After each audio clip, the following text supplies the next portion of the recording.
Follow us sa aming bagong channel na Aswang Confessions. Kita-kits, don't forget Aswang Confessions. Bago natin simulan ang kwento, please like and share the video at huwag na ding kalimutang mag-subscribe. Pagod na ako sa mga pananakit mo, Francis. Ilang taon ko rin pinagtiisan ng pang-aabuso mo dahil ayoko masira tong pamilya natin. Pero mali ako eh. Matagal na tong sira. Kaya ngayon mag-aal sa balutan ka? At isasama mo pa ang anak natin? 20 anyos ng anak natin. May sarili na siyang pag-iisip. At mula pagkabata, nasaksihan niya ang mga pananakit mo sa akin. Kaya masisisi mo ba si Ana kung gusto niya sumama sa akin? Natatawa ako sa'yo, Monica. Akala mo ba talaga makakaya mo akong iwan? Masyado kang mahina. Babalik ka rin. Pa, tama na po, please. Ako ang nagkumbinsi kay Mama na umalis na. Hindi ko na kaya makita ang pang-aabuso mo sa kanya. Kaya hindi kami babalik hanggat hindi ka tumitigil sa bisyo mo. Marunong ka nang sumagot. Huwag na huwag mo sasaktan ng anak natin. Anak ko rin naman si Ana. Kaya may karapatan akong... Ma! Bakit kami dalang kutsilyo? At bakit mo yan itinututok sa akin? Ano? Gusto mo akong saksakin? Kung kinakailangan, demonyo ka, Francis. Isang malaking pagkakamaling minahal kita at pinakasalan. Kinain na ng droga yung utak mo! Ma, bitiwan niyo na pang kutsilyong hawak niyo. Umalis na lang po tayo dito. Tara na po. Maswerte ka. Narito ang anak natin para pigilan ako. Kasi kung tayong dalawa lang nandito, wala akong pakialam ka at makulong ako. Mapatay lang kitang hayop ka! Walang hiya kang babae ka! Ma, tara na po.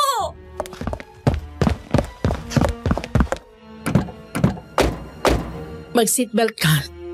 Nasa likod na ba lahat ng mga gamit natin? Opo, kumpleto na po. Saan po ba tayo pupunta? Doon muna tayo sa lola at lola mo. Sa Mindoro? Oo. Mas mabuti kung doon muna tayo. Malayo sa Maynila at hindi rin kabisado ng papa mong lugar na yon. Mahihirapan siyang tuntunin tayo. Bumaba kayo dyan! Oh. Hindi niyo ako pwedeng iwan dito. Pamilya tayo! Mga si Papa! Hayaan mo siya.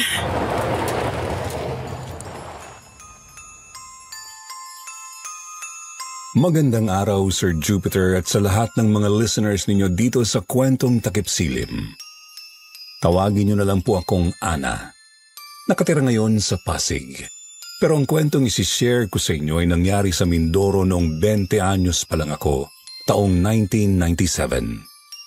Lumaki po ako na nakikita ang pang-aabuso ni Papa sa mama ko. Nalulong po kasi sa alak, sugal at pinagbabawal na gamot si Papa. Kaya naman ako na mismo ang nagkumbinsi kay Mama na iwan na namin si Papa dahil sumusobra na talaga ang pang-aabuso nito. Sir Jupiter, mula sa pagkabata ay mahina na ang puso ko kaya naman overprotective talaga si Mama sa akin kahit nung nagdadalaga na ako. Buong akala ko po ay magkakaroon na kami ng panibagong simula sa Mindoro. Pero kabaliktaran po ang nangyari. Dahil ito pala ang simula ng mas madilim na parte ng buhay namin.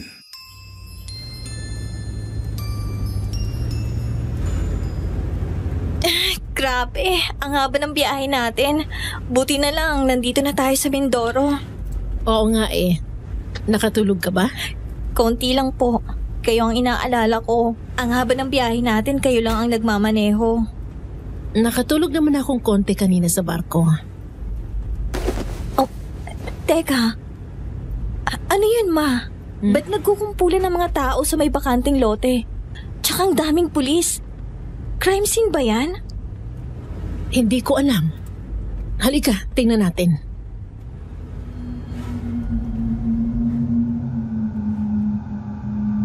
Ipinarada ni Mama sa tabi ng kalsada ang kotse. Pagkatapos ay sabay kaming bumaba para tingnan kung ano ang nangyayari. Sobrang daming tao kaya hindi namin agad nakita kung ano ang pinagkakaguluhan nila. Ilang saglit lang ay nakahanap din kami ng pwesto. kung saan kitang-kita kung ano ang pinagkakaguluhan ng mga tao.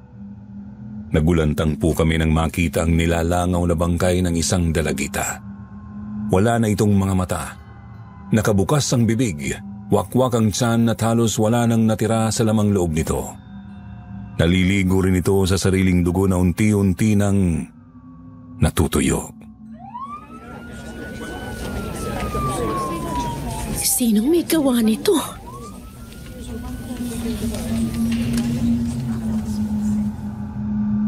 Bumaliktad ang sikmura ko sa aking nakita kaya mabilis akong umalis. Nang medyo makalayo na ay tsaka na ako tuluyang nasuka.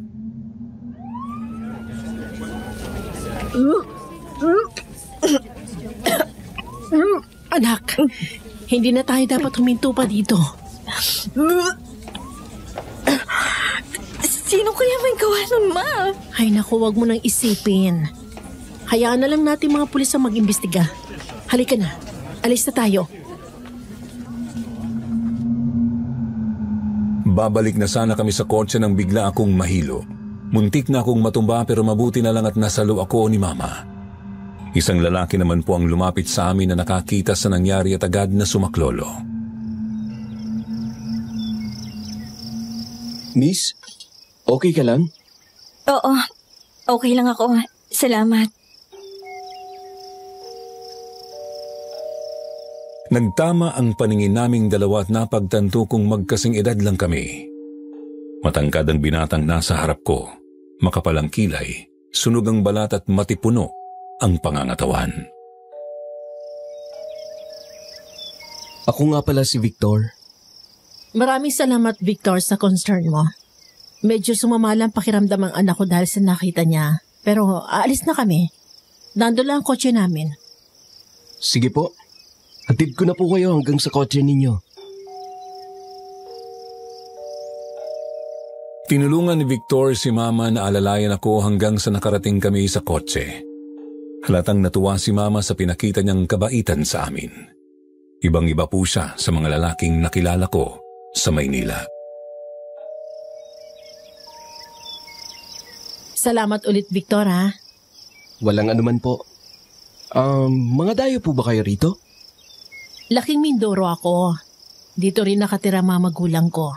Ito anak ko naman si Ana, Laking Maynila. At bata pa siya nung huling beses siyang nakapunta rito.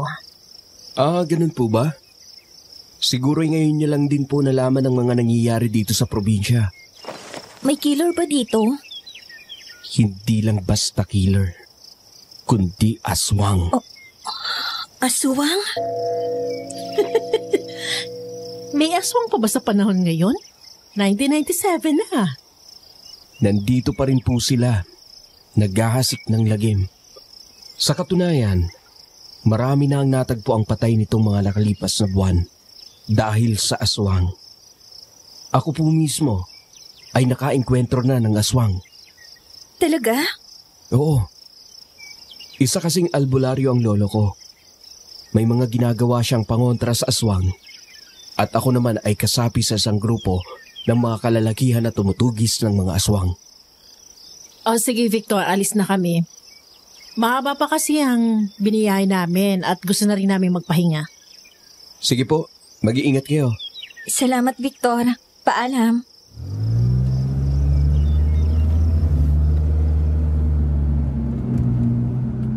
Sumakay na kami sa kotse at tuluyang umalis. Napansin ko ang ekspresyon ni Mama kanina habang nagsasalita si Victor tungkol sa aswang. Ramdam kong hindi siya naniniwala dito.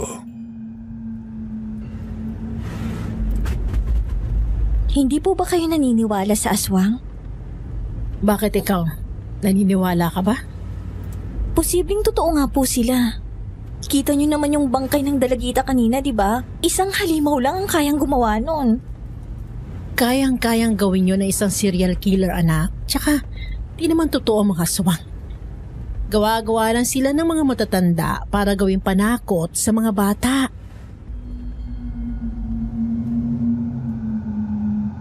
Hindi na lang po ako nagkomento dahil alam kong hindi ko na mababago ang isip ni Mama. Pero may isang bahagi po ng isip ko ang naniniwala sa mga aswang.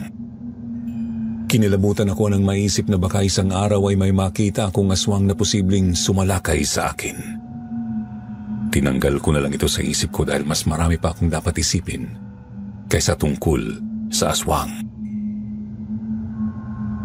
Pagkalipas ng ilang minuto ay nakarating na kami sa bahay ni Lola. May karinderya po sila sa harap mismo ng bahay at dito namin naabutan si Lola na nakaabang sa amin. Nagyakapan sila ni Mama at pagkatapos ay ako naman ang niyakap niya ng mahigpit. Ilang beses ko nang nakita si Lola dahil minsan ay binibisita naman niya kami sa Maynila. Pero mula nung nagbukas siya ng karinderya ay naging masyado na siyang abala at hindi na gaanong nakakabiyahe.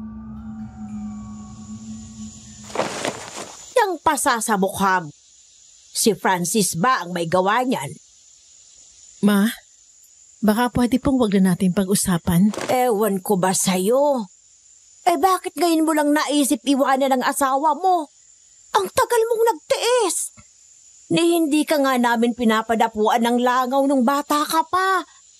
Tapos magbubuhatan ka lang ng kamay ng magaling mong asawa. Ma naman eh. Naku, apo. Alam mo ba nung tumawag ang mama mo sa akin nung nakaraang linggo para sabihin ang lahat sa akin?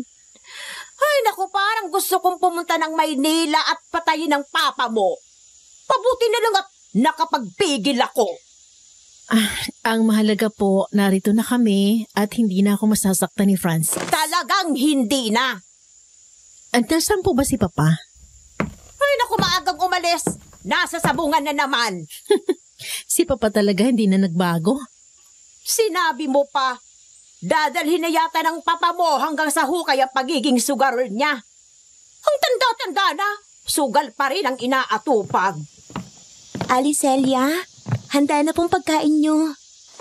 Ano ka ba, Cynthia? Nag-abala ka pa. Sabi ko naman sa'yo, ako nang bahala eh.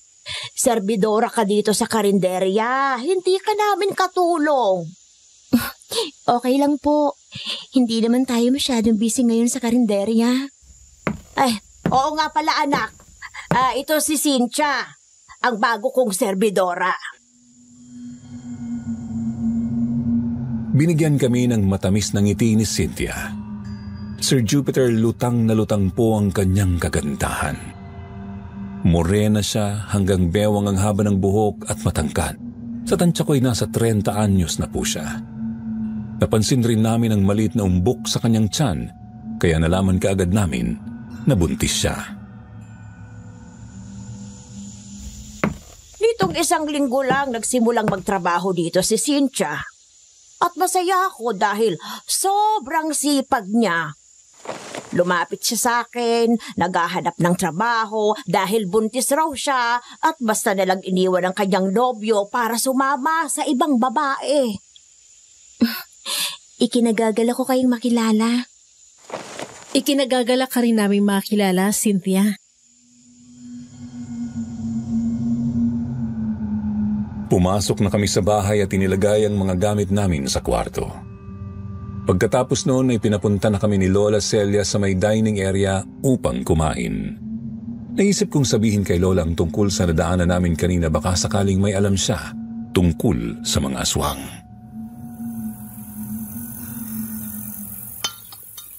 Naman, pati ba naman kayo naniniwala sa mga aswang-aswang na yan? At bakit naman hindi? Totoong may mga aswang, anak. Ilang buwan na nga silang naghahasik ng lagim dito eh. Ang dami na nilang biktima. Malay natin, baka may psychopath dito at hindi pa nahuhuli ng mga pulis. Anong psychopath? Aswang lang ang may kakayahang gumawa ng ganun kabrutal na krimen. Ay kaya kayong dalawa, mag-iingat kayo ha. Hanggat maaari, ay huwag na kayong lalabas paggabi na. At bago matulog, siguraduhin nyo ring nakalak ang mga pinto at bintana. Hindi tayo pwedeng magpakampante sa panahon ngayon. Delikado. Si Mama talaga, oh. Hoy, wag mo nga akong pagtatawanan dyan, ha? Aba, ikaw, Monica, ha? Nakatira ka lang ng Maynila, eh. Hindi ka na naniniwala sa aswang.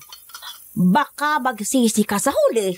Kahit naman pong dito pa ako nakatira, ay hindi na ako naniniwala sa mga aswang. Ay, dito na pala ang maganda kong anak at apo. Pa! Mano po, Lolo? Oh, nandito na pala ang magaling mong ama. Eh bakit kaya hindi na lang siyang salakayin ng aswang para mabawasan ang mga sugarol sa mundo? Oy, Celia, magdahan-dahan ka nga sa pananalita mo. Eh, totoo naman na. Wala ka nang ginawa kundi maglustay ng pera sa pagsusugal. Ay, ang aga-aga pa eh. Tinatalakan mo na ako. Ang sakit talaga sa tenga nitong mama mo, Monica. Ana, apo, pasensya ka na sa bunganga ng lola mo, ah. Pinagli kasi yan sa machine gun. Tama na yan, pa. Halika na, kain na po tayo. Pagkatapos kumain ay umalis na naman si Lolo Temyong para pumunta sa sabungan. Umuwi lang pala siya saglit dahil nakalimutan niya ang wallet niya.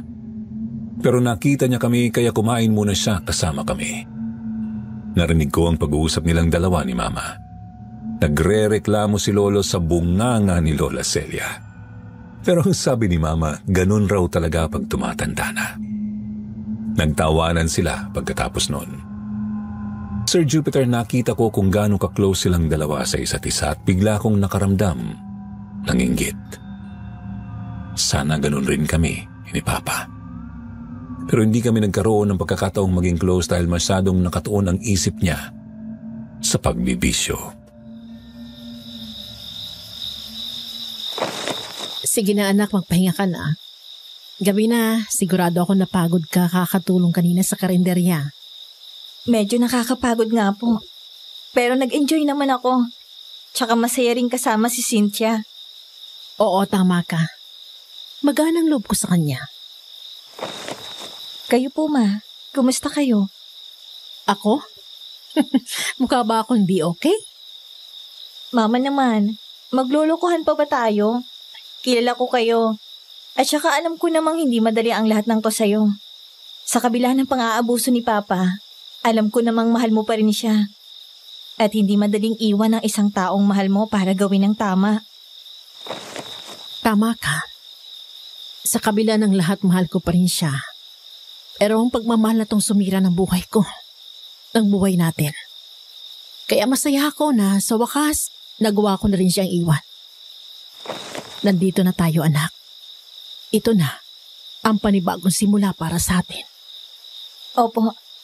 At gagawin natin ang lahat para magkaroon tayo ng masaya at payapang buhay. Kaso baka mahirapan tayo sa kapayapaan. Wala yatang araw na hindi nagigiyera sina Lola Celia at Lolo Temyong. Sinabi mo pa. Ay nako, masasanay ka rin sa dalawang yon. Oo, mukhang nagkakasiya kayong dalawa dito, ah. Oh, pa, nandyan pala kayo. Gusto ko lang tingnan kung komportable ba ang apo ko dito sa kwarto niya. Opo, Lo. Maluwang tsaka maaliwalas po itong kwarto ko. Oh, mabuti naman kung ganon. Huwag ka mag-alala po, ha? Aalagaan ka namin dito. Ako na ang tatay yung ama mo. Binalas ka lang talaga sa ama mo. Pa. Oh, bakit? Totoo naman, Huwag lang talagang magkakamaling pumunta dito ang magaling mong asawa. Hindi ako magdadalawang isip na patayin siya. Iitaking ko siya. Itak talaga?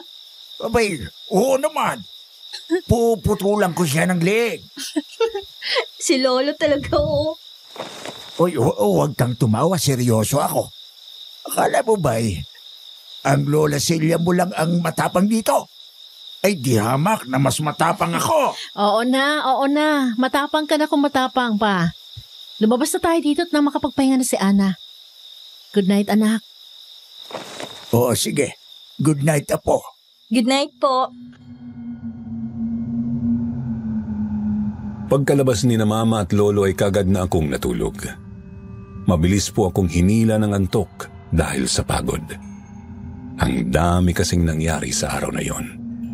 Pero nagising ako ng bandang 2:00 ng madaling araw nang may marinig akong kakaibang mga kaluskos sa labas ng bahay. Ano yun? Dahan-dahan akong bumangon at naisip kong sumilip sa isang maliit na butas sa bintana. Makikita mula doon ang likurang bahagi ng bahay na puro mga naglalakihang kahoy. Madilim po doon at nasisinagan lang ng liwanag ng buwan. Pero napasinghap ako sa napansin kong nakatayo doon. Diyos ko! Nakita ko ang isang babae na may napakahabang buhok. Matalim ang mga mata at kulubot ang balat. Pero mas lalo akong kinilabutan nang inilabas niya ang kanyang napakahabang dila.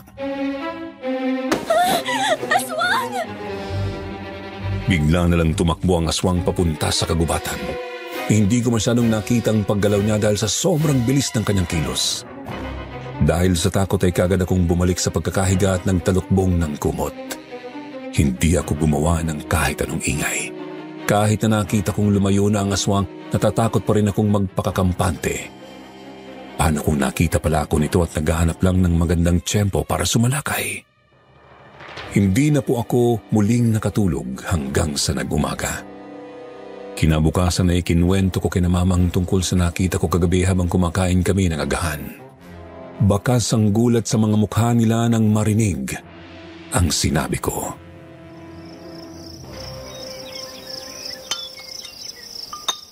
Sigurado ka ba sa nakita mo? Hindi ka ba namalikmata lang? Sigurado po ako, Ma. Hindi pa ako pwedeng magkamali sa nakita ko. Babaeng aswang baka mo pag nakita mo. Opo. Napakahaba ng buhok niya. Kumikilos ito na para bang isang sandata. Tapos ang haba rin ng dila niya. Kubot. Kubot ang nakita mo. Isa itong uri ng babaeng aswang. At tama ka. Kaya nitong gamitin ang mahaba nitong buhok bilang sandata.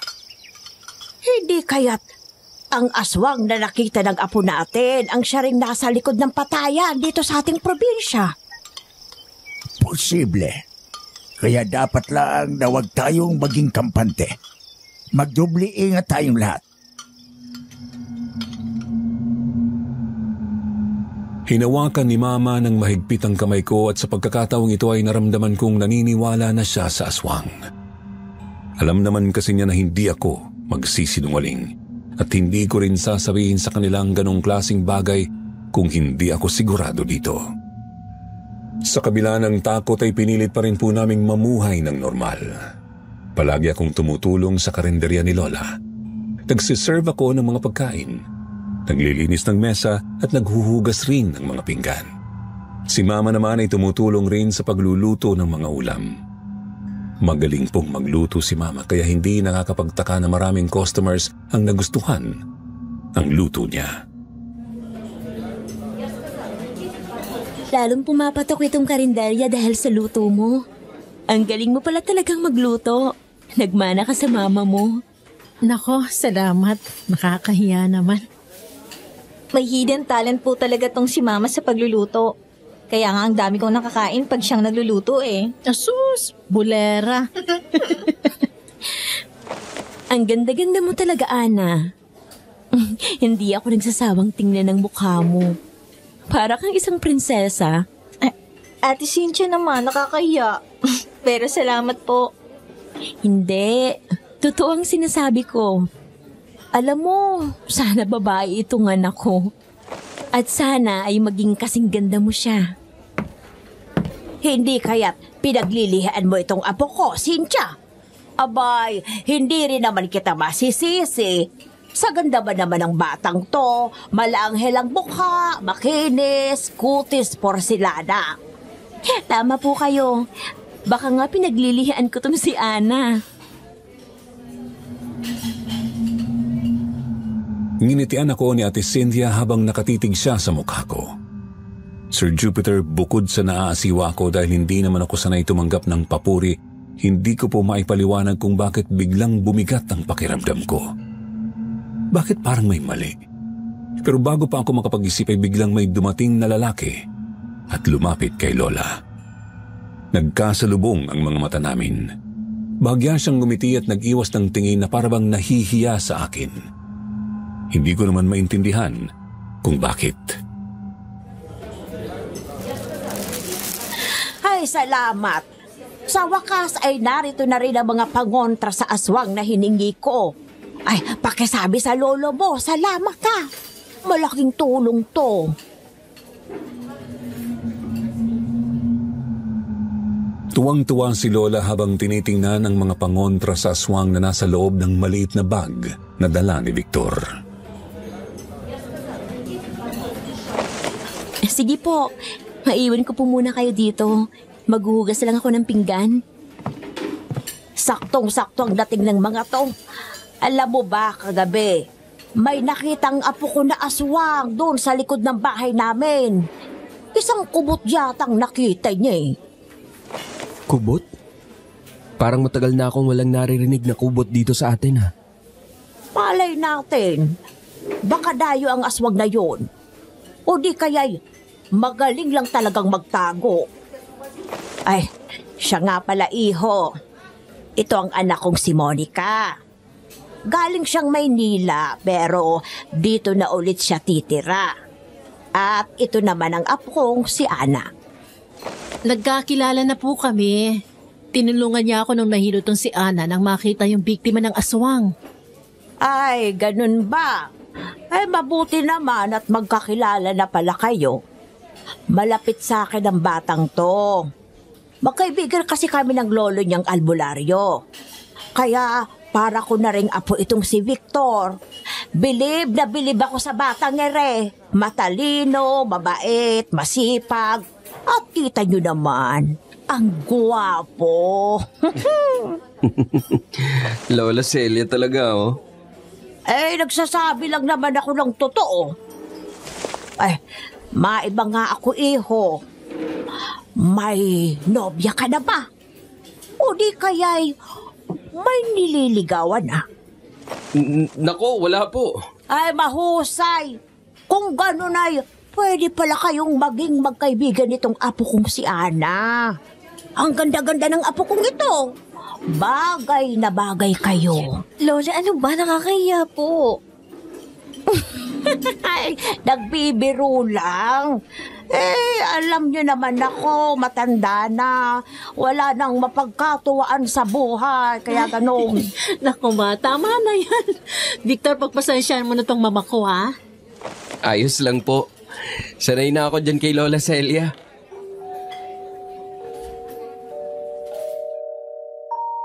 Muling nagtama ang mga mata namin ni Victor. Kagaya kanina, siya na naman ang unang nag-iwas ng tingin. Napansin ko rin po na parang namumula ang mukha niya. Gusto ko tuloy isipin na nahihiya siya sa akin. Pero bakit naman? Hindi kaya'y gusto niya rin ako? Natawa na lang ako sa sarili ko. Hindi tama na mag-isip ako ng kung ano-ano. Isa pa, ang dami pa naming dapat na ayusin sa buhay namin ni Mama. Hindi ako sigurado kung iyon ang tamang panahon para isipin ko ang pag-ibig. Wala ka bang napapansin? Na ano po? Nitong mga nakaraang araw, parang napapadalas ang pagbisita ni Victor dito. Close po sila ni Lola, di ba? Para na rin siyang apo ni Lola Celia. Kaya hindi nakakapagtaka na bumisita siya dito. Oo, pero ikaw naman ang madalas niyang kinakausap kapag pumupunta siya dito.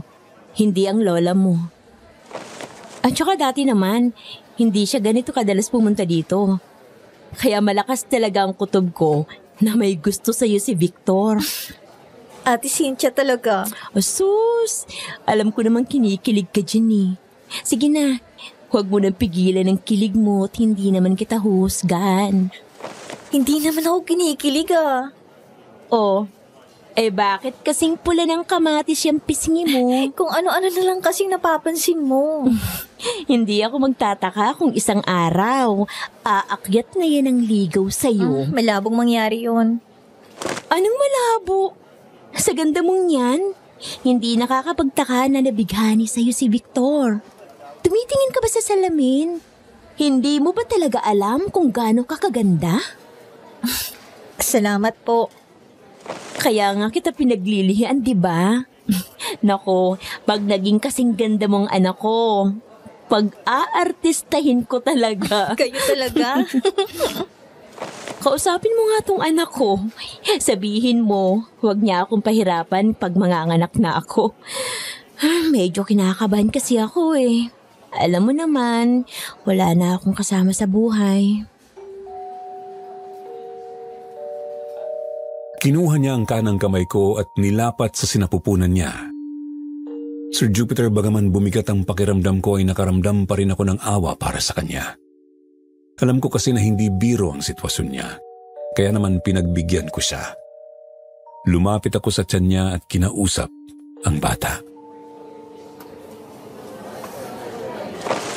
Hi baby, ako to, ang future ninang mo. Maging good girl or good boy ka ha. Huwag mong pahihirapan ng mama mo. Huwag kang masyadong malikot. Tsaka pag oras mo nang lumabas dito sa mundo, labas ka na agad. Huwag mo nang pahirapan ng mama mo sa panganganak. O anak, makinig ka kay ninang ganda mo ha. Magsasalita pa sana ulit ako pero hindi ko na natuloy. Bigla kasing sumama ang pakiramdam ko. Umikot ang paningin ko at biglang nanghina ang mga tuhod ko.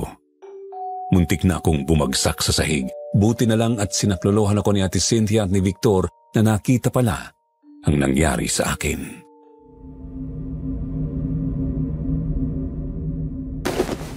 Ana?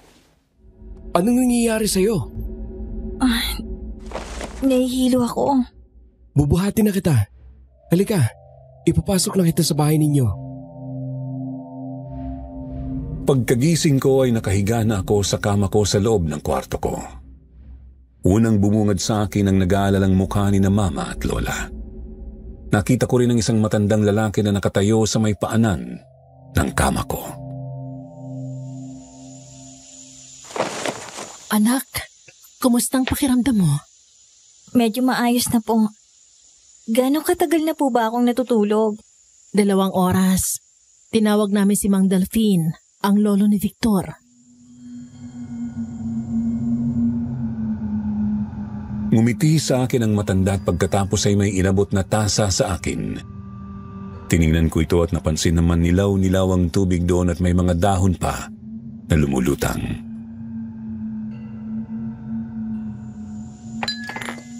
Kailangan mo itong inumin, Ineng, upang mas maging maayos ang pakiramdam mo.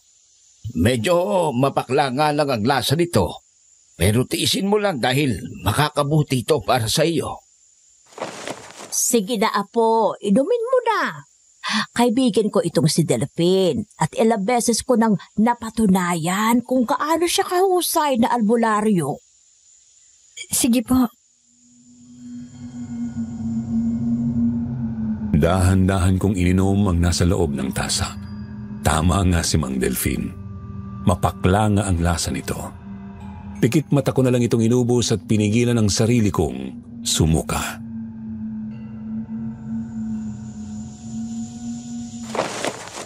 Ano po bang nangyari sa akin? Mukhang may isang nilalang na nagkaroon ng interes sa iyo. Sa ngayon, masyado pang maaga para matukoy ito. Hindi ko pa alam kung isa ba itong engkanto, ligaw na kaluluwa, aswang, duwende o ano. Pero kailangan mong magdoble ingat, Ineng. Kinilabutan ako sa sinabi niya. Wala naman akong napansin na may masamang nilalang sa paligid ko. Ang naalala ko lang ay magkausap kami ni Ate Cynthia at inilapit ko ang mukha ko sa kanyang sinapupunan para kausapin ang anak niya. Pagkatapos ay bigla na lang sumama ang pakiramdam ko.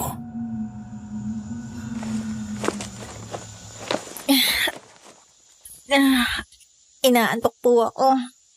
Isa iyan sa mga epekto ng pinainom ko sa iyo. O sige, magpapahingay na muna natin uli si Ana.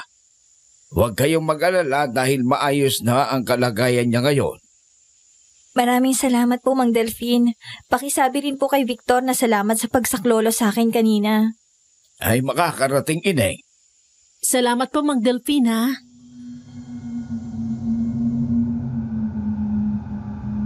Kaagad akong nakatulog ulit nang lumabas sila. Hindi ako sigurado kung gaano katagal na akong natutulog noon pero nagising ako ng bandang 2:30 ng madaling araw. Uhaw na uhaw ako kaya naisip kong bumaba sa kusina para kumuha ng tubig. Binilisan ko ang kilos ko dahil medyo kinikilabutan ako. Nasa isip ko pa rin kasi yung sinabi ni Mang Delphine. Pagkatapos kong uminom ng tubig ay babalik na sana agad ako sa kwarto pero natigilan ako nang marinig kong may nag-uusap sa labas ng kusina. Naisip kong sumilip at nagulat ako nang makita sina Lolo Temyong at Ate Cynthia na nag-aaway. Hinaan mo sabi ang boses mo eh. Gusto mo bang magising sila at marinig tayo? Siguro, mas mabuti pa nga na malaman nilang totoo para matapos ang lahat ng to. Nababaliw ka na ba? Hindi ka talaga nag-iisip. Bakit? Ginusto mo rin naman to, ah? Nag-isip ka ba bago mo ako pinatulan at binuntis? Si Lolo ang ama ng dinadala ni Ate Cynthia? Tumahimik ka nga. Gusto mo ba talagang mapahamak tayong dalawa? Eh, sa tingin mo pa, sasantuin ka ng asawa ko pag nalaman niya ang sikreto natin. Pero pagod na akong itago ang katotohanan. Pagod na akong magpanggap dito. Akala ko ba gusto mo ko? Akala ko mahalaga sa'yo itong magiging anak natin. Tumahimik ka nga. Ano pa ba ang gusto mo? Hindi naman kita pinabayaan na. Gusto mo bang iwan ko pa ang pamilya ko para sa'yo? Alam mo namang hindi yan pwede. Kulang pang binibigay mo sa akin. Hindi naman talaga pagmamahal mo ang habol ko eh. Ang pera mo. Di ba nangako ka sa akin na gagawin mong maginhawa ang buhay ko? Pero asa na? Bakit isang simpleng serbidora lang ako sa karinderya nyo? Inutusan ba kitang magtrabaho dito? Di ba, ikaw naman na nagdesisyon magtrabaho dito nang hindi nagpapaalam sa akin. Para ano? Para takutin ako? Hindi ko na po tinapos ang kanilang pag-uusap. Mabilis akong bumalik sa kwarto ko at nahiga. Hindi ko na kasi kaya pang pakinggan sila. Sa lahat ng lalaki na pwedeng maging ama ng dinadala ni Ate Cynthia, bakit si Lolo pa? Sir Jupiter, sobrang gulo ng isip ko nun. Hindi ko kasi alam kung paano sasabihin kina Mama at Lola ang totoo. Alam ko kasing ikakasira ito ng pamilya namin. 1 linggo na ang lumipas pero wala pa rin akong pinagsasabihan. Kaya naisip ko pong magsimba upang humingi ng gabay sa Panginoon.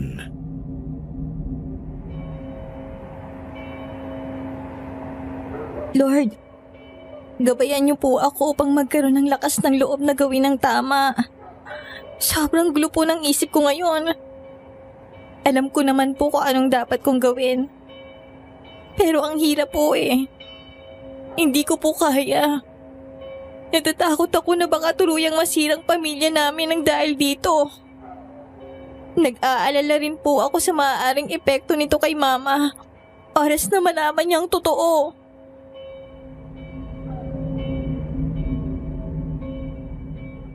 Pagkatapos kong magdasal ay gumaan kahit papaano ang aking pakiramdam. Nahihirapan pa rin po ako noon pero mas nagkaroon ng liwanag ang aking isip. Alam kong konti na lang at magkakaroon ako ng lakas ng loob na gawin ng tama. Pauwi na sana ako noon galing simbahan nang makasalubong ko si Victor. Kumusta ka na? Maayos naman. Hindi pala kita napasalamatan ng personal sa pagtulong mo sa akin. Wala yon. Nag-alala lang talaga ako sa iyo. Pero masaya ako makita na maayos ng kalagayan mo. Oo, hindi na sumasama ang pakiramdam ko. Ang galing pala talagang albularyo ng lolo mo. Makakarating sa kanya. Sigurado akong matutuwa yon. Oo nga pala, Ana.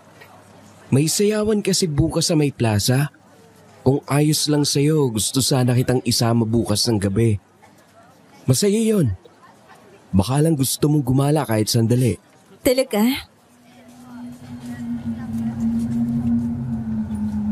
Medyo nakaramdam po ako ng hiya noon. Hindi man kasi niya direktang sinabi sa akin pero ramdam ko na niyayaya niya akong mag-date. At sa sa totoo lang, gusto ko rin naman po talaga si Victor. Pero gusto ko siyang bigyan ng pagkakataon at gusto ko rin namang pagbigyan ng aking sarili. Kaya pumayag po ako at kitang-kita ko ang pagliwanag ng kanyang mukha. Talaga? Sigurado ka ba? Bakit? Gusto mo bang bawiin ko? Hindi. Yun naman pala eh.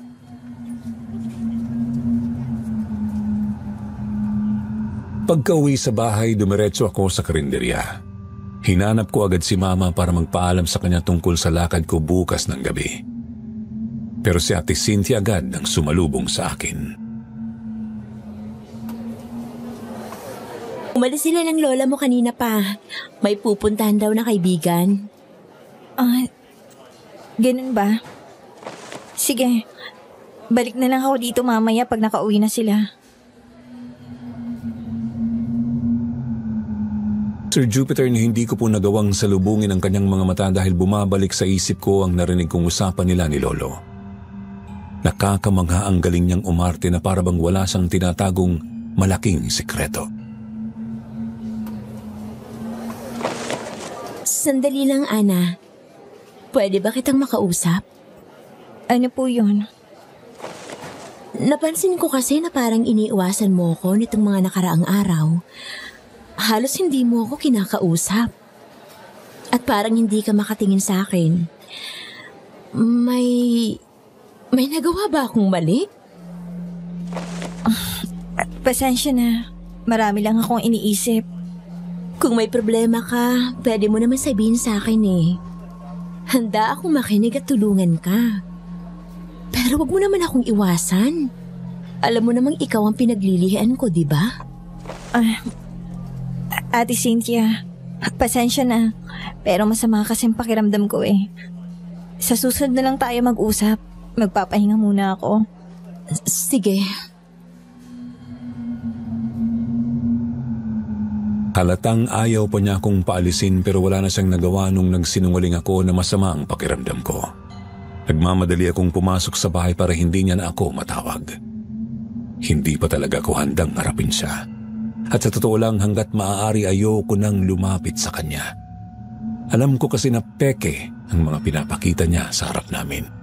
Ibang-iba siya nung silang dalawa lang ni Lolo ang magkausap. Kinagabihan, nagulat ako nang biglang pumunta si Victor sa bahay para ipagpaalam ako.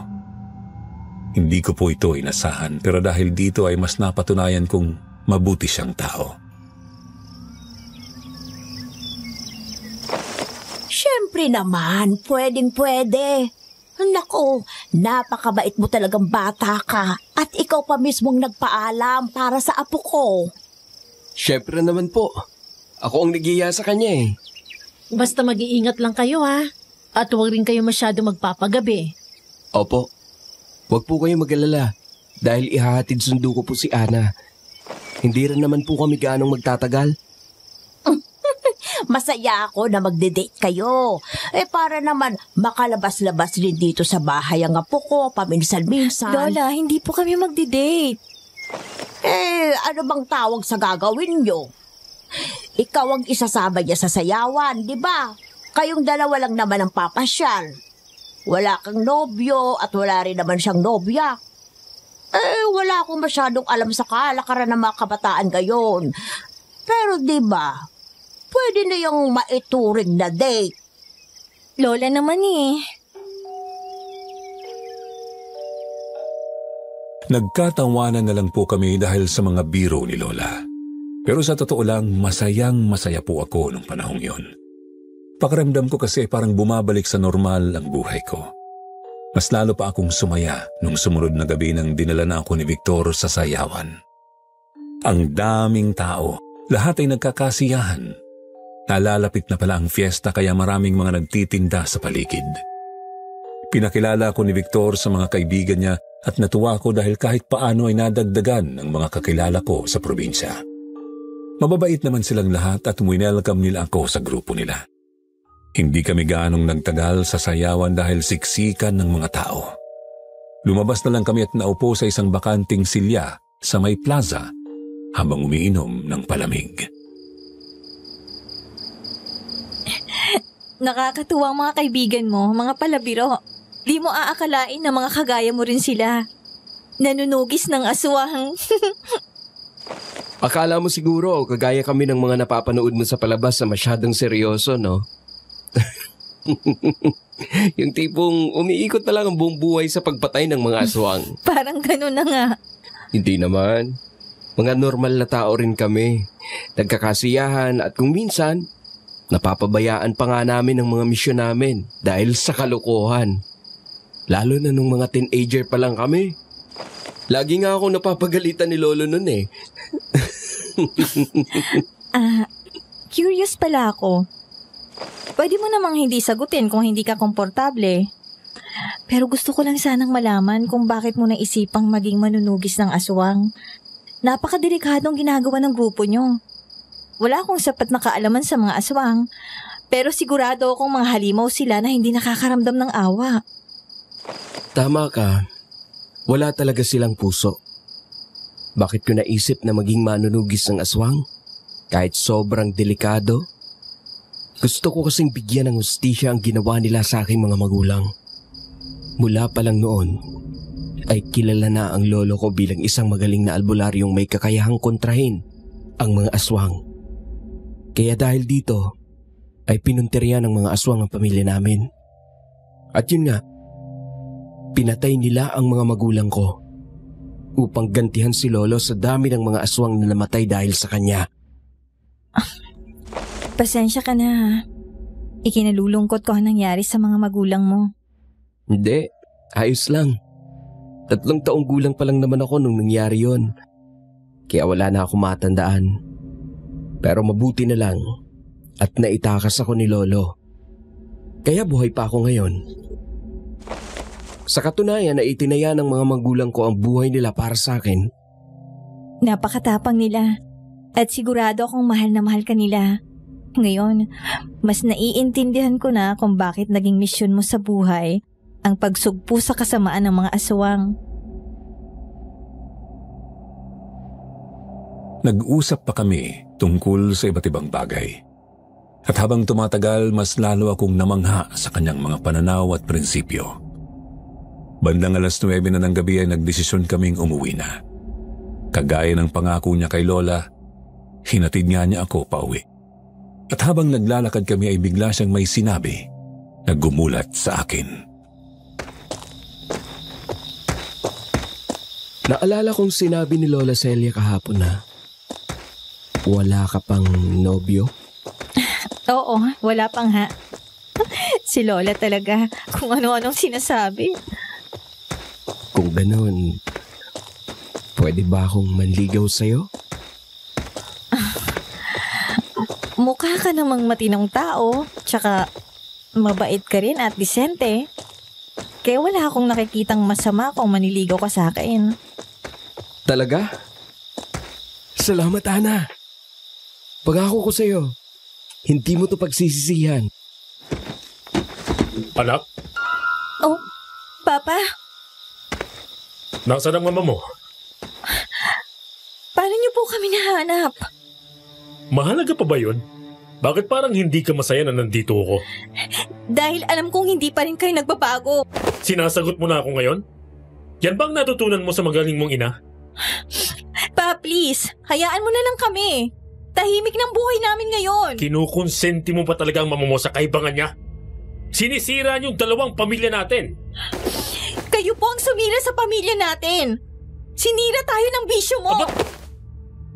Akmang sasampalin sana ako ni Papa pero kagad na humarang si Victor para protektahan ako. Sir, mawalang galang po. Huwag niyo pong sasaktan ang anak ninyo. Sino ka ba? Bakit ka ba nakikialam dito? Kaibigan po ako ni Ana. Kaibigan ka lang naman pala eh. Ako, ama niya ako. Kaya huwag kang makialam dito sa usapan namin. Anak, sino ba to? Manliligaw mo ba to? Kung oo, huwag mong sasagutin ha. Huwag kang papatol sa isang hamak na probinsyanong kagaya ng lalaking to. Wala ka namang mapapala dito eh.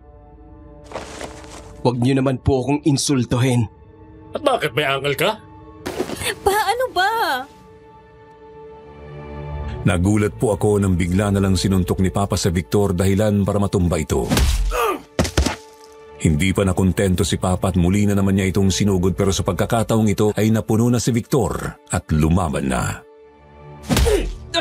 Tama na! Tumigil na kayo! Ano ba? Takbo! Bilis! Takbo! Bigla pong huminto si Victor at nanlaki ang mga mata. Sinundan ko ang tinitingnan niya at laking gulat ko nang makakita ng isang aswang na nasa likod ni Papa. Ito mismo ang aswang na nakita ko sa likod ng bahay namin. Isang babaeng aswang na kasing kulay ng putik ang balat, matalim ang mga mata nito at mahaba ang mga kuko. Pero mas kapansin-pansin ang napakahaba nitong buhok na tila may sariling buhay kung kumilos. Papa! Pumulupot sa katawan ni Papa ang buhok ng aswang. Sinubukan niyang manlaban pero sadyang malakas ito sa kanya. Bitiwan mo siya! Tulong! Tulungan niyo ako! Sinubukang tumulong ni Victor pero wala rin siyang nagawa. Mabilis na kasing hinila ng aswang si Papa at dinala sa madilim na kagubatan. Tulong! Tulong! Si Papa! Tulungan natin siya! Wag! Hindi ka pwedeng sumunod sa kagubatan. Masyadong delikado. Pero... Halika, ihahatid muna kita sa inyo. Pagkatapos ay tatawagin ko ang mga kasamahan ko. Kami na ang pupunta sa kagubatan. Tara! Bilisan na natin! Pagka-uwi sa bahay ay kagad kong sinabi kina Mamang tungkol sa nangyari. Mabilis namang umalis si Victor para tawagin ang kanyang mga kasamahan. Mag-iingat kayo! Kayo rin. Huwag kayong lalabas ng bahay. Ang lakas rin naman talaga ng loob ng magaling mong asawa na pumunta dito. Pagkatapos ng mga pang-aabuso niya sa iyo. Sinundan ka pa niya dito sa probinsya. Pa, hindi na po yan mahalaga sa ngayon. Hindi niyo po ba narinig ang sinabi nila? Kinuha ng aswang si Francis at dinala sa kakahuyan. Oo, galit ako sa asawa ko at wala na rin akong planong balikan siya.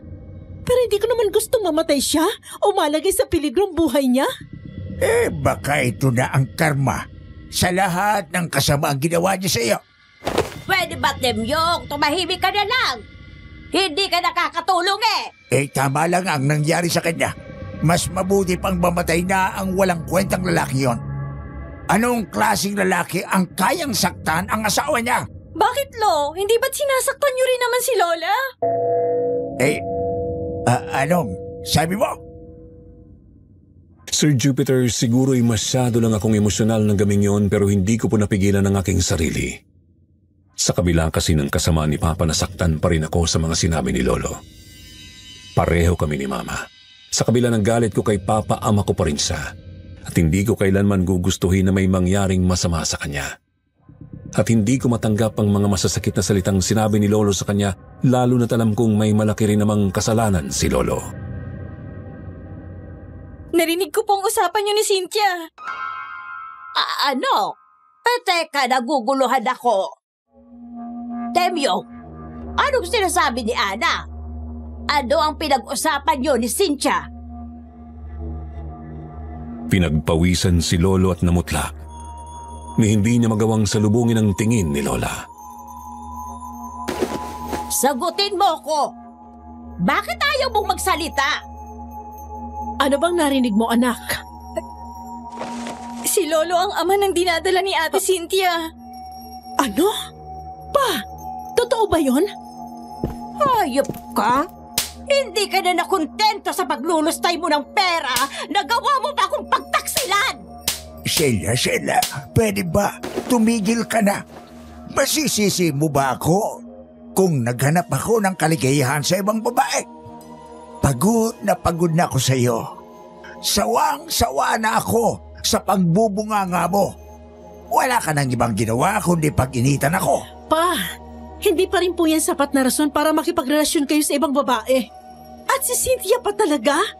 Parang yun na po yung anak. Nabibigay niya ang pangangailangan ko. Napapasaya niya ako. Naririnig mo bang sarili mo? Hindi ka ba kinikilabutan? Iharap mo nga sa akin ang babae mo. Ang kapal ng mukha niyang magtrabaho sa karinderya ko. Wala akong kaalam-alam.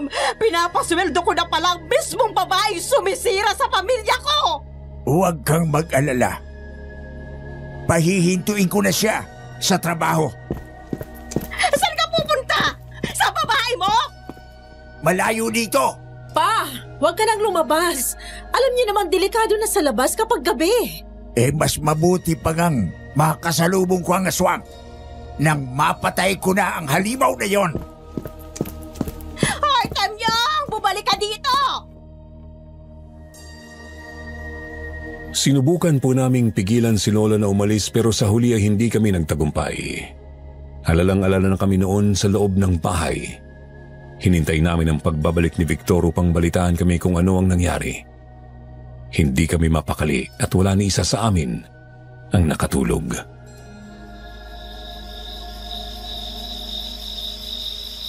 Ma, patawarin niyo po ako. Hindi ko po sinasadyang sabihin ang mga yun kanina.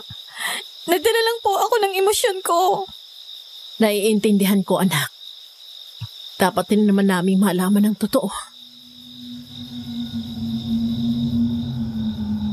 Tahimik naming pinagdasal ang kaligtasan ni Papa at ni Lolo Temyong hanggang sa sumapit ang 2:00 ng madaling araw at sa wakas ay nakabalik na rin si Victor. Victor, kumusta? Anong nangyari? Nahanap niyo ba si Papa? Patawad, Ana. Huli na ang lahat nang dumating kami.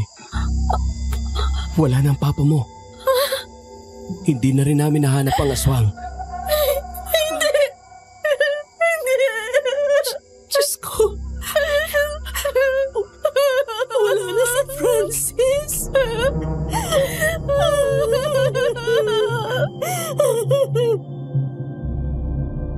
Naiyak na lang po kami ni Mama at nagyakapan. Sobrang bilis ng mga pangyayari ng gabing yun.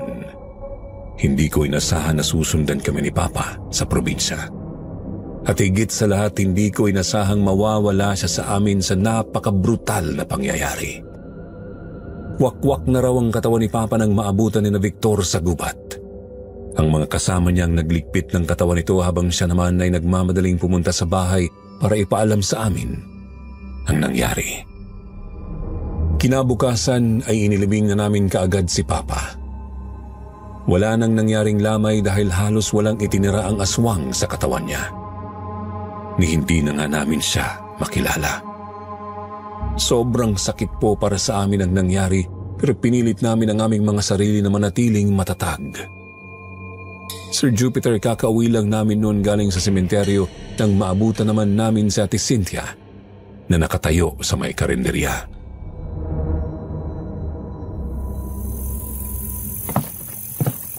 Nabalitaan kong nangyari. Monica, Ana, ikinalulungkot ko. Ay, nasan si Temyong? Si Mang Temyong? Hindi ko po alam. Wala po ba siya sa bahay niyo? Ang kapal ng mukha mong magpakita pa dito. Hindi ba sinabi sa'yo ng magaling kong asawa na alam ko na ang totoo? Ano pong totoo?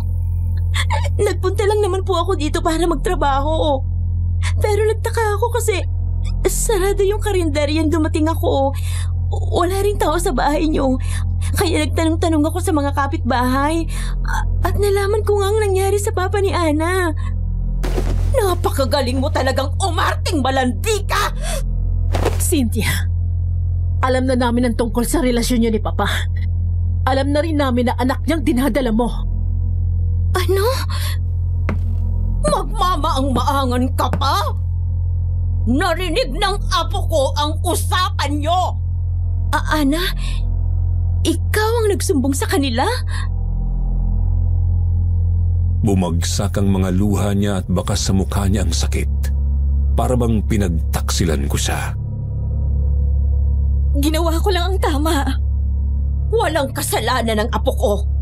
Tama lang na nagsumbong siya. Ang tagal niyo na siguro akong niloloko ni Temyong. Mga walang hiya kayo! Hindi ka pa nakontento? Nagtrabaho ko pa talaga dito! Ang kapal ng mukha mo! Aling Celia! Tumahimik ka! Biglang sinugod ni Lola Celia si Ate Cynthia. Pinaulanan niya ito ng sampal at sabunot. Sinubukan naming pigilan si Lola pero ayaw niya talagang magpaawat. Bagaman may kasalanan si Ate Cynthia, hindi ko pa rin maiwasang mag-alala para sa kanya dahil buntis siya. Patuloy lang si Lola sa pagsabunot sa kanya at ni hindi man lang nakalaban si Ate Cynthia. Hanggang sa nangyari na nga ang kinatatakutan ko. Tuluyan siyang natumba at napansin namin ang dugong tumulo sa kanyang binti. Diyos ko! Si Ate Cynthia! Hindi! Hindi! Ako! Anong nangyayari dito? Cynthia, Diyos ko! Paano ka? Anak natin! Anong ginawa mo sa kanya, Celia? Hindi ko sinasadya. Pag may nangyaring masama sa anak namin, hindi kita mapapatawad. Mabilis na binuhat ni Lolo Temyong si Ate Cynthia upang dalhin sa ospital. Si Lola Celia naman ay nanatiling nakatayo na parang tuod, namumutla at hindi makapagsalita. Kagad namin siyang nilapitan at inalalayan papasok sa bahay. Kinagabihan ay umuwi si Lolo ng bandang 10:00 ng gabi. Dumiretso po siya sa kwarto nila at nag-impake. Mabilis namin siyang sinundan at pinigilan sa kanyang ginagawa.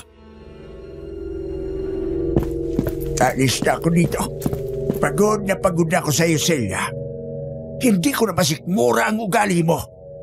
At ano? Sasama ka na kay Cynthia? Mas pipiliin mo ang kabit mo? Sinira mo na ang lahat sa amin. Alam mo kung bakit? Nakunan siya. Wala na ang anak namin. Pa, huwag naman pong ganito. Pag-usapan naman po muna natin ito. Wala nang dapat pang pag-usapan. Nangyari na ang nangyari. Namatayan na ako ng anak. At pati ako ay sinisisi ni Cynthia sa nangyari. Ano, Celia? Masaya ka na ba? Nakuha mo na ang gusto mo? Patay na ang bata. Hindi ko sinasadya yun. Oo, galit ako sa inyo. Pero kahit kailan, hindi ko gugustuhin may mamatay na bata ng dahil sa akin. Pinakiusapan namin si Lolo pero ayaw talaga niyang makinig sa amin. Patuloy lang siya sa pag-impake habang nag-aaway sila ni Lola. Pagkatapos mag-impake ay mabilis na siyang naglakad palabas ng bahay. Nang mapagtanto ni Lola na seryoso na talaga si Lolo sa desisyon nito, bigla siyang lumambot at umiyak.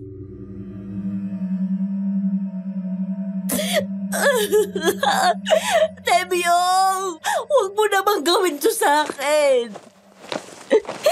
Huwag mo kaming iwan. Oo na, inaamin ko may mga pagkakamali rin ako sa pagsasama natin. Pero huwag mo naman akong iiwan. Ang tatanda na natin para dito. Buo na ang pasya ko. Hindi nyo na mababago pa ang isip ko. Pa, huwag kang umalis. Nakikiusap ako. Pasensya ka na, anak. Temyong! Sa huli ay wala na nga po kaming nagawa ng tuluyang lumayas si Lolo. Iyak nang iyak si Lola, kaya mabilis namin siyang inalalayan papasok sa kwarto. Pinainom namin siya ng tubig, inalo hanggang sa kumalma kahit papano. Nagdesisyon rin kami ni Mama na doon na lang sa kwarto ni Lola matulog para tabihan siya. Pero bandang 2:00 ng ating gabi, nagising kami sa isang katok.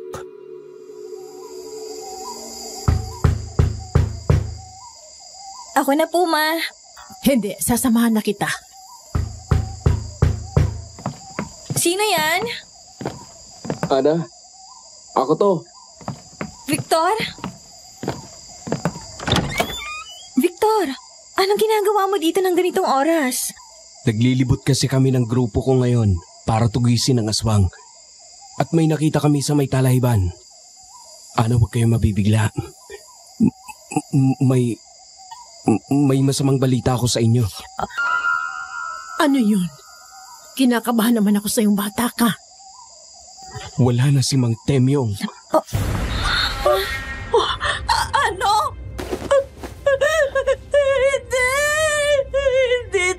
mo yan.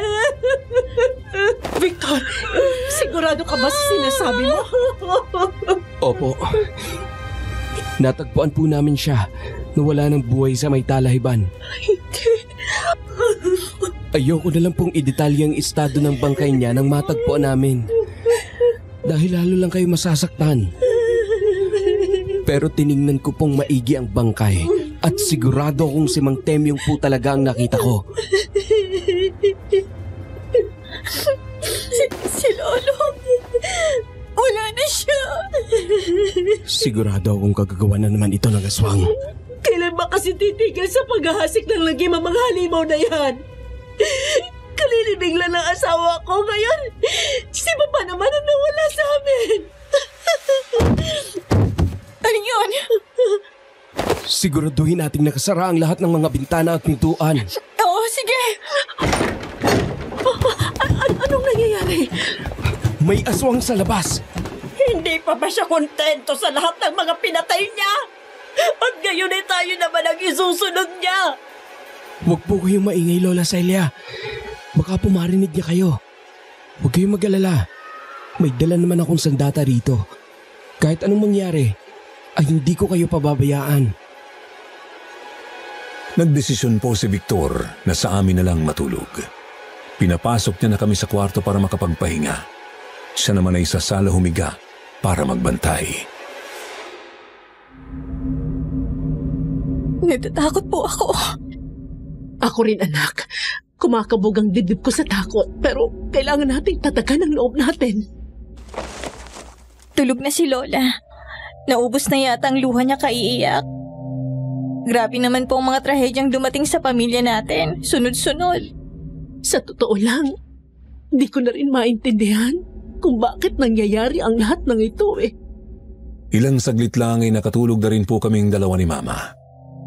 Pero siguro lumipas lang 2 oras ay nagising na naman ulit kami.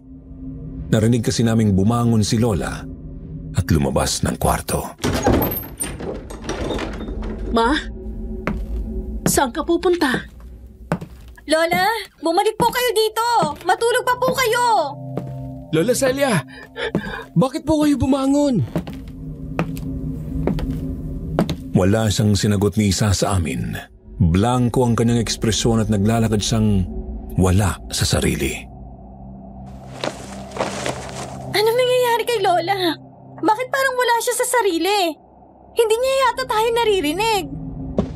Ma, saan ka pupunta? Gusto kong lumabas. Lola Celia, madaling araw pa po. Hindi pa ligtas na lumabas ng bahay. Narinig niyo naman po ang boses ng aswang kanina, diba? Maaaring nasa labas pa po ito at nagmamanman. Sabing gusto kong lumabas eh. Bakit ba ayaw niyo akong palabasin? Ma, ano namang gagawin mo sa labas? Hahanapin kong asawa ko. Hihingi ako ng tawad sa kanya. Luluhod ako kung kinakailangan.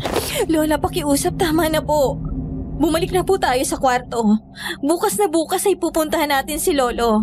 Aayusin natin ang pagpapalibing sa kanya. Hindi. Hindi papatay ang asawa ko. Buhay siya! Buhay! Bigla pong nawalan ng malay si Lola. Muntik na siyang bumagsak sa lupa kung hindi lang siya nasalo agad ni Victor.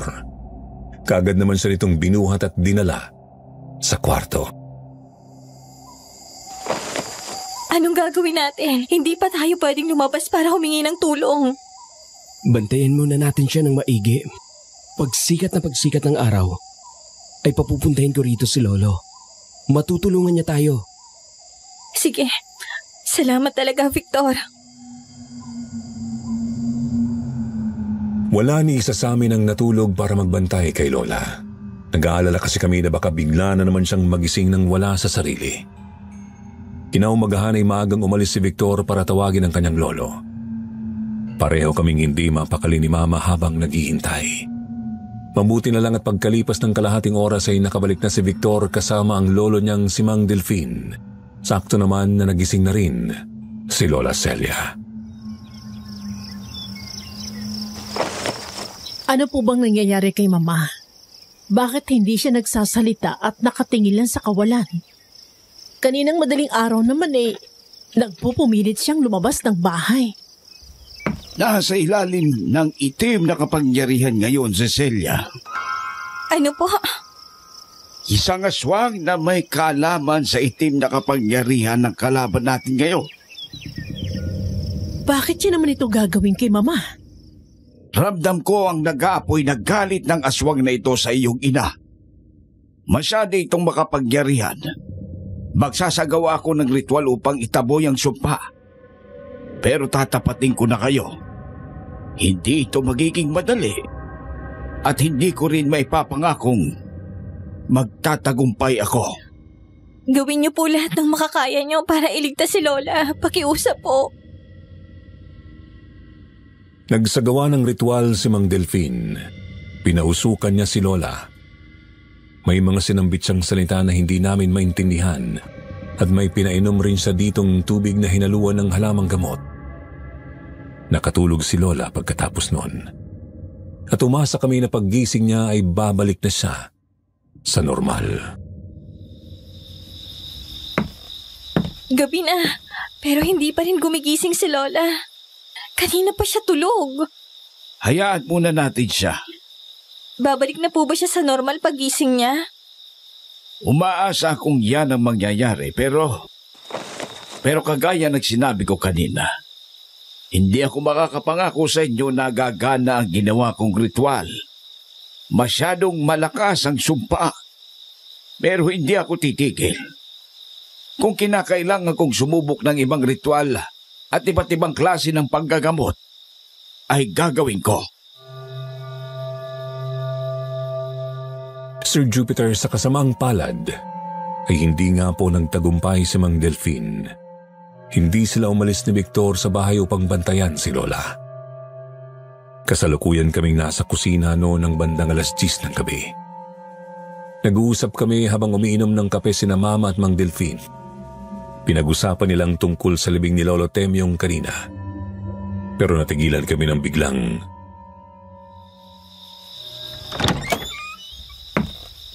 Ma? Celia, kumusta ang pakiramdam mo? Kailangan kong lumabas. Saan po kayo pupunta? Pahanapin ko si Cynthia. May kasalanan ako sa kanya. Pinatay ko ang anak niya. Kailangan kong humingi ng tawad.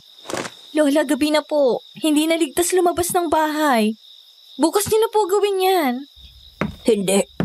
Hindi ko na ito maaaring ipagpabukas. Mabilis na tumakbo si Lola pero mabuti na lang at kaagad na naisara ni Victor ang pinto bago pa ito tuluyang makalabas. Ano ba? Hindi mo ba narinig ang sinabi ko? Palabasin mo ko! Anong nangyayari kay Mama? Hindi pa ba nawawala ang sumpa? Bakit wala na naman siya sa sarili niya? Mukhang hindi nga gumana ang ginawa kong ritual. Galit na galit si Lola nang hindi talaga namin siya pinalabas. At nagulat na lang po kami nang bigla siyang naging histerikal. Pinagtatapon niya ang mga gamit sa bahay. Palabasin niyo ako! Kailangan kong lumabas! Lola, tama na po! Sinubukan namin siyang pigilan pero nagulat kami sa ipinamalas na lakas ni Lola Celia. Tinulak na kaming dalawa ni Victor dahilan para pareho kaming tumilapon sa sahig. Anak! Lo, masyadong malakas si Lola Celia. Hindi pang karaniwan ang lakas niya at hindi namin siya makakayang pigilan. Ma! Mabilis kaming tumayo nang makita naming binubuksan ni Lola ang pinto. Tumakbo kami upang pigilan siya pero huli na ang lahat dahil tuluyan ang nakalabas si Lola. Kaagad namin siyang hinabol sa labas ng bahay pero natigilan kami nang makitang huminto si Lola at biglang lumuhod. Cynthia, patawarin mo ako! Hindi tumugon ang aswang. Nakatitig lang ang kanyang matalim na mata sa amin. Sigurado po akong ito mismo ang aswang na nakita kong kumuha kay Papa. Pero mas maliwanag ang paligid sa pagkakataong ito kaya mas nakita ko ang kanyang itsura. Nung una ay nagtaka ko kung bakit tinawag ni Lola na Cynthia ang aswang. Pero hindi nagtagal ay napansin ko na rin ang pagkakapareho ng kanilang itsura.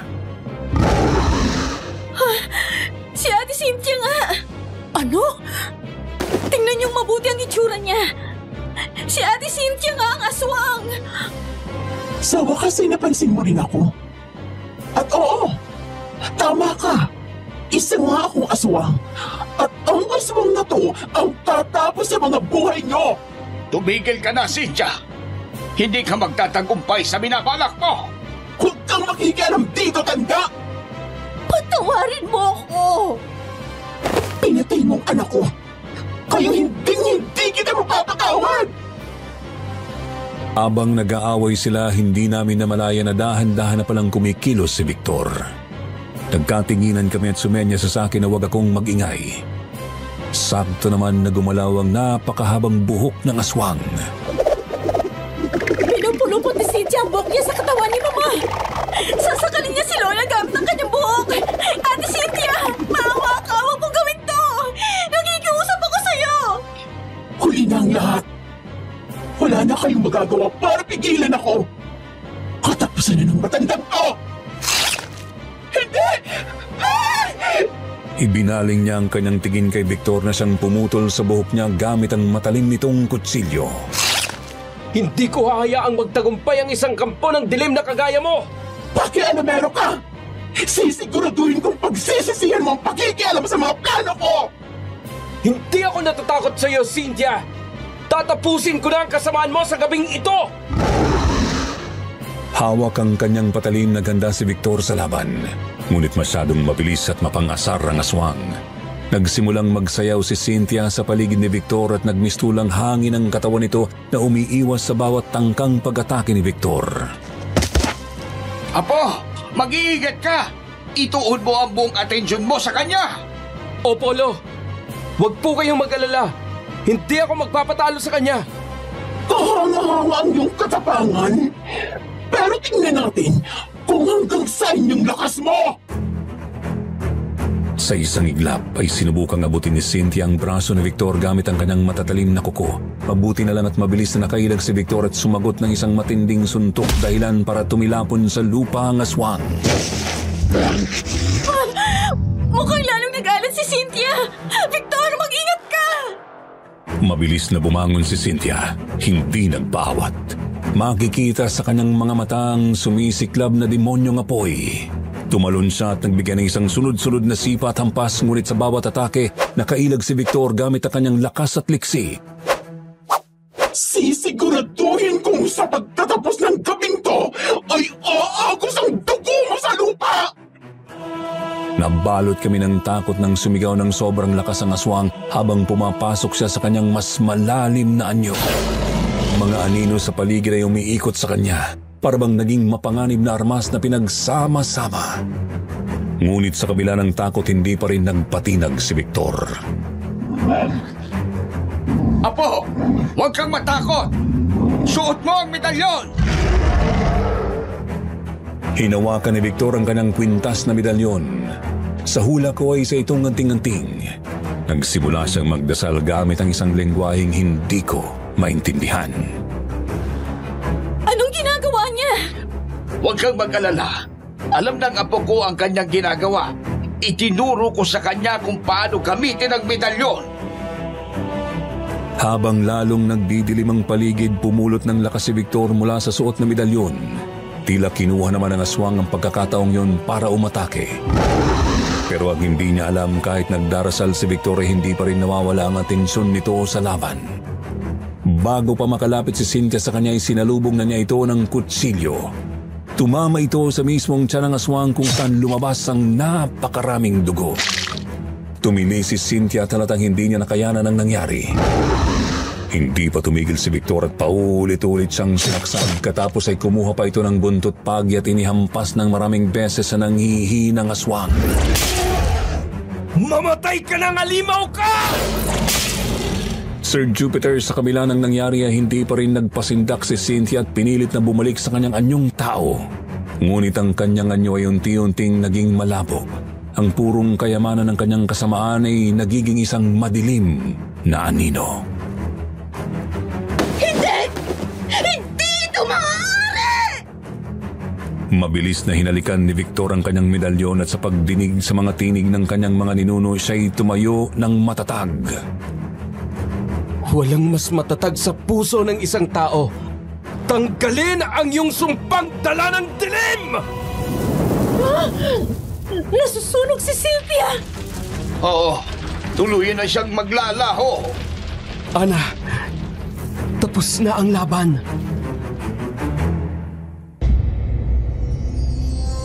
Napaluha ako at tumakbo palapit kay Victor para yakapin siya ng sobrang higpit. Sabay naman kaming napatingin kay Cynthia na unti-unting naging isang abo na basta na lang tinangay ng hangin. Ma! Lola! Bigla naman pong nawalan ng malay si Lola Celia. Mabuti na lang at nasa tabi niya lang si Mama para alalayan siya. Pinagtulungan namin siyang dalhin sa kanyang kwarto upang pagpahingahin. Huwag kayong mag-alala. Magiging maayos na ang lagay niya. Hindi ko na kailangang magsagawa pa ng ritual. Patay na si Cynthia. Kaya't wala na ring bisa ang kanyang sumpa. Salamat naman. Tama po si Mang Delphine. Pagkagising ni Lola ay nagbalik na nga siya sa normal. At hindi na niya maalala ang mga nangyari nung wala siya sa sarili. Pakiramdam raw niya ay galing siya sa isang mahabang tulog. Halos hindi nga siya makapaniwala nung kinuwento namin sa kanya ang mga nangyari. Nagdesisyon kaming ibenta na ang bahay sa Mindoro at bumalik sa Maynila kasama si Lola Celia. Habang inaasikaso namin ang pagbebenta sa bahay, unti-unti rin po kaming nagkamabutihan ni Victor. Umabot rin kasi ng ilang buwan bago namin nabenta ang bahay. Kaya bago pa man kami bumalik ng Maynila, sinagot ko na si Victor. Tiniis po namin ang long-distance relationship sa loob ng 5 taon. Nang mamatay si Mang Delphine ay nagdesisyon na si Victor na sundan ako sa Maynila dahil wala na rin naman siyang ibang kasama sa buhay. At mula noon, hindi na kami naghiwalay. Hanggang sa ikinasal kami at nagkaroon ng 3 anak. Sana po'y nagustuhan niyo ang kwentong pinadala ko. Maraming salamat po sa pagkakataong ito. God bless us all.